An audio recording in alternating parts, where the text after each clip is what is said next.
Après avoir été acheté par le Barça en 2019, le Français est revenu récemment dans son club de cœur, l'Atlético de Madrid.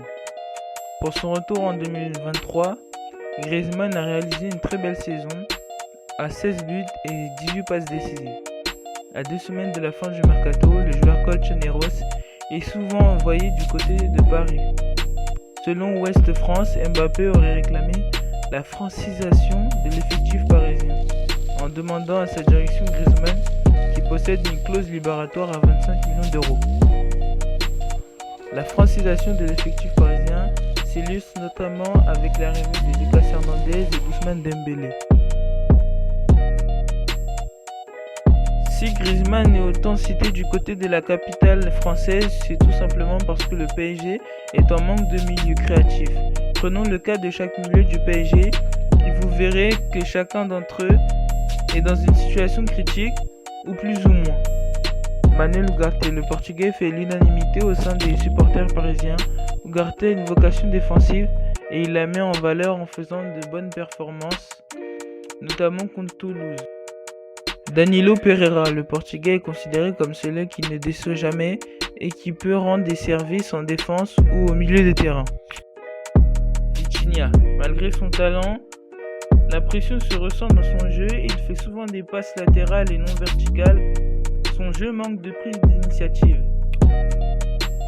Verratti, malgré son talent, l'Italien n'est pas titulaire et il est plutôt considéré comme indésirable. Fabien Ruiz, beaucoup de supporters réclament sa vente car ses performances sont décevantes. Carlos Soler, ses performances provoquent beaucoup de déceptions chez les supporters. Warren Zaïre-Emery, il est l'un des seuls milieux de terrain à avoir réalisé des performances satisfaisantes. Wijnaldum, le néerlandais est également considéré comme indésirable. Edouard Michou, prêté récemment, il est plutôt poussé vers la sortie. Cherendou, malgré son faible temps de jeu, il est parvenu à faire des choses intéressantes lors de ses entrées en pré-saison. Ismaël Garbi, malgré ses titularisations en pré-saison, le Titi parisien est plutôt considéré comme remplaçant. Cela montre à quel point l'achat d'un milieu créatif est urgent, car la majorité de ces milieux sont dans des situations compliquées, à part quelques motifs de satisfaction comme Warren Zaïre-Emery ou Danilo Pereira.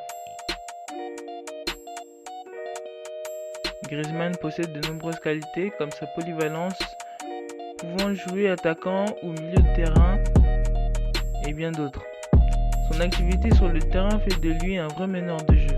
Il peut tenir la balle, faire des passes, contribuer défensivement en taclant, faire des passes clés, tirer de loin, faire des passes en profondeur, tirer des coups francs, sa palette est vraiment vaste. C'est un joueur qui presse beaucoup.